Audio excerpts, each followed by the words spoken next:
Assalamualaikum warahmatullahi wabarakatuh. Perkenalkan, nama saya Reni Mulyani dengan NIM 4011180289 dari kelas CSH. Jadi saya akan menjawab tiga pertanyaan yang diberikan oleh Pak Nanang tadi. Yang pertama, ciri-ciri yang menandai kapitalisme. Yang kedua, tahap-tahap perkembangannya. Dan yang ketiga, ada sikap kaum neoliberalisme, kaum reformis, dan juga kaum radikal dalam menyikapi globalisasi dan juga kapitalisme. Langsung ke yang pertama, ciri-ciri yang menandai kapitalisme. Ini dikemukakan oleh Magnat Desai.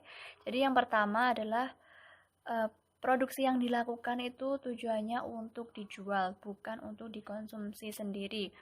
Karena tujuan utama sistem ekonomi kapitalis itu adalah mencari keuntungan yang sebesar-besarnya. Jadi produksi untuk memperoleh laba yang besar, bukan untuk dikonsumsi sendiri. Yang selanjutnya, yang kedua, adanya pasar di mana tenaga kerja dibeli dan dijual dengan alat tukar upah melalui hubungan kontrak. Ini kita bisa lihat pada sistem pabrik-pabrik seperti itu ya. Kita dipekerjakan atau direkrut, dan kemudian nantinya kita diberi upah ya. Itu nama lainnya adalah kita itu dibeli ya. Yang tertuang di dalam kontrak ya, antara karyawan dan juga perusahaan atau pabrik. Jadi yang ketiga adalah penggunaan uang dalam proses tukar menukar memberikan peranan yang sistematis pada lembaga keuangan, bank dan juga non-bank ya. Perlu diketahui juga bahwa kapitalisme itu faktor modal itu yang memiliki faktor yang sangat penting atau uang ya. Jadi bank di sini memiliki peranan penting untuk mendukung suatu usaha itu tadi, karena kapitalisme memerlukan modal, kemudian modalnya diperoleh melalui lembaga keuangan itu tadi. Jadi lembaga keuangan memiliki peranan yang sangat penting di situ. Dan yang selanjutnya ada proses produksi atau proses kerja berada pada kontrol pemilik modal dan para manajerialnya. Karena kapitalisme itu adalah pengertiannya adalah sistem ekonomi di mana semuanya dikuasai oleh pemilik modal. Jadi termasuk proses produksi atau proses kerjanya pun dikontrol oleh para pemilik modal itu tadi ya. Jadi tidak ada yang bisa campur tangan, termasuk pemerintah ya. Dan yang selanjutnya ada atau yang kelima, ada kontrol dalam kepuasan keuangan berada di tangan pemilik modal, di mana para pekerja itu tidak bisa tidak bisa ikut serta dalam pengambilan keputusan ya. Proses kerjanya saja dikontrol oleh pemilik modal, apalagi keuangan yang menyangkut keberhasilan suatu usaha itu tadi ya. Jadi karyawan atau pekerja tidak bisa ikut campur ya dalam proses keuangan itu tadi. Dan yang terakhir adalah berlakunya persaingan bebas di antara pemilik modal. Yang selanjutnya adalah tahap-tahap perkembangan kapitalisme. Jadi ada 4. Yang pertama ada kapitalisme murni, yang kedua ada kapitalisme industrial, yang ketiga ada kapitalisme monopoli, dan yang keempat adalah kapitalisme lanjut. Yang pertama, kapitalisme murni, ini dikemukakan oleh Abercrombie. Jadi ciri-ciri kapitalisme murni itu ada 5. Yang pertama, kepemilikan dan pengendalian atas sarana produksi itu dilakukan oleh swasta ya. Tadi sudah dijelaskan tadi di depan. Yang kedua, aktivitas ekonomi digerakkan untuk mendapatkan keuntungan. Jadi tidak ada tujuan lain selain mendapatkan keuntungan. Tidak ada tujuan sosial dan lain sebagainya ya. Tujuannya adalah untuk mencari laba dan juga laba. Yang ketiga adalah sistem pasar yang mengatur aktivitas ekonomi. Yang keempat adalah pengambilan keuntungan oleh pemilik modal. Sudah jelas ya, karena tadi modalnya berasal dari kapitalis. Kemudian keuntungannya juga diambil oleh kapitalis juga. Jadi seperti itu, pekerja hanya mendapatkan upah saja. Yang kelima adalah pelaksanaan kerja oleh tenaga kerja yang merupakan agen bebas. Jadi tenaga kerjanya direkrut secara bebas ya, tidak mendapatkan kriteria-kriteria tertentu. Tahap perkembangan kapitalisme yang kedua adalah tahap kapitalisme industrial. Jadi ada beberapa ciri-cirinya. Yang pertama adalah kapitalisme industrial itu merupakan seperangkat hubungan sosial antar kelas yang memungkinkan golongan orang yang memiliki modal atau menguasai modal itu mengeksploitasi kelas sosial lain yang tidak memiliki modal. Seperti itu. Ciri yang kedua adalah masyarakat dibagi menjadi dua lapisan sosial. Yang pertama adalah dua lapisan kelas sosial. Yang pertama ada kelas bourgeois dan yang kedua ada kelas proletar. Jadi kelas bourgeois ini adalah kelompok masyarakat yang menguasai faktor-faktor produksi ya, termasuk modal atau uang. Sedangkan kelas sosial proletar itu adalah suatu kelompok masyarakat yang hanya memiliki skill atau kemampuan untuk bekerja ya.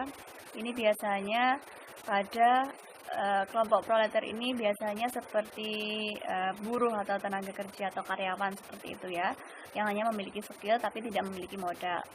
Nah, ciri yang ketiga adalah sumber pendapatan kapitalis itu adalah berupa laba, bunga dan juga sewa.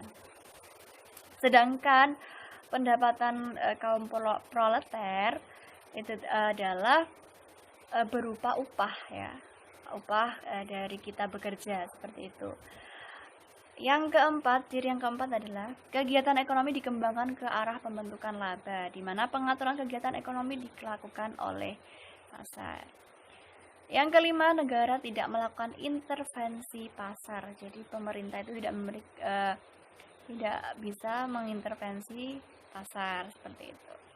Tahap perkembangan kapitalisme yang ketiga ada kapitalisme monopoli. Jadi cirinya yang pertama adalah seorang atau segelintir kapitalis mengendalikan suatu sektor ekonomi tertentu. Yang kedua, iklim persaingan sesama pelaku usaha dan pemilik modal berkembang semakin ketat. Dan yang ketiga, terjadinya pemusatan ekonomi, penguasaan pasar oleh sejumlah kecil perusahaan besar ya. Bukan persaingan sejumlah besar perusahaan kecil. Jadi penguasaan pasar oleh sejumlah kecil perusahaan besar. Yang keempat, terjadinya monopolisasi oleh sejumlah kecil lembaga keuangan dan penguasaan seluruh sistem ekonomi. Dan yang kelima, persaingan yang terjadi beralih ke ranah penjualan, di mana periklanan itu sangat penting ya. Yang keenam, pertumbuhan korporasi raksasa. Yang ketujuh, persaingan bergeser dari segi harga ke segi promosi. Jadi persaingan harga itu bergeser ke arah yang persaingan yang promosi ya. Tahap perkembangan kapitalisme yang terakhir adalah kapitalisme lanjut atau post kapitalisme, di mana ciri-cirinya adalah yang pertama, muncul formasi-formasi baru organisasi bisnis yang bersifat multinasional dan transnasional. Yang kedua, internasionalisasi bisnis melampaui model imperialisme lama. Yang ketiga, dinamika baru yang tak seimbang dalam perbankan internasional dan pertukaran saham, termasuk utang dunia kedua dan ketiga. Yang keempat, munculnya formasi-formasi baru interaksi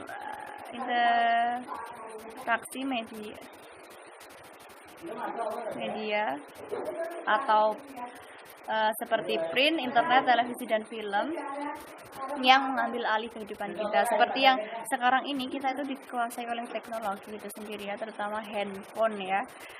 Yang kelima ada komputer dan otomatisasi. Jadi sekarang itu banyak sekali komputer ya, produksi komputer itu semakin banyak yang menyebabkan pekerjaan kita untuk membuat laporan keuangan dan lain sebagainya menjadi semakin mudah. Yang keenam ada keusangan. Jadi barang-barang yang telah diproduksi secara besar-besaran akan selalu diperbaharui. Jadi ada HP merek A, tahun depan merek A, tahun depannya lagi merek B, tahun depannya lagi merek C. Jadi semakin berkembangnya zaman, maka barang-barang yang sudah usang itu diperbarui dengan kecanggihan tertentu ya, seperti itu. Nah, yang selanjutnya adalah sikap kelompok neoliberalisme, reformis, dan radikal dalam menyikapi globalisasi dan kapitalisme. Yang pertama, neoliberalisme. Jadi dia beranggapan bahwa yang pertama, globalisasi perlu dibimbing dengan kekuatan pasar dan otoritas publik atau pemerintah dan lembaga multilateral yang hanya memfasilitasi, bukan ikut campur dalam dinamika tersebut. Yang kedua, perlu menghapuskan pembatasan yang diberlakukan negara, baik di bidang keuangan, barang maupun jasa dan modal. Dengan yang ketiga, perlu dikembangkan privatisasi langsung. Sedangkan sikap kelompok reformis itu yang pertama, kapitalisme memerlukan kebijakan publik global yang dirancang dan dilaksanakan dengan cermat. Yang kedua, untuk melindungi bahaya kapitalisme, perlu dikembangkan jaminan resmi standar minimum atau penghasilan pokok, perlindungan pekerja, dan kontrol lingkungan. Yang ketiga, mendukung tindakan antitrust dan kontrol resmi lain untuk membatasi kekuasaan monopoli perusahaan. Yang selanjutnya ada pendapat sikap dari kelompok radikalisme. Yang pertama, diperlukan deglobalisasi untuk memulihkan kesehatan ekonomi, keseimbangan ekologikal, integritas budaya, dan demokrasi. Dan yang kedua, perlu pemisahan negara dari jaringan ekonomi global. Dan yang terakhir adalah globalisasi dinilai justru malah mengancam pluralisme atau keanekaragaman ya. Yang keempat adalah tergantung pada revolusi sosial. Jadi penjelasan dari saya. Terima kasih dan cukup sekian. Wassalamualaikum warahmatullahi wabarakatuh.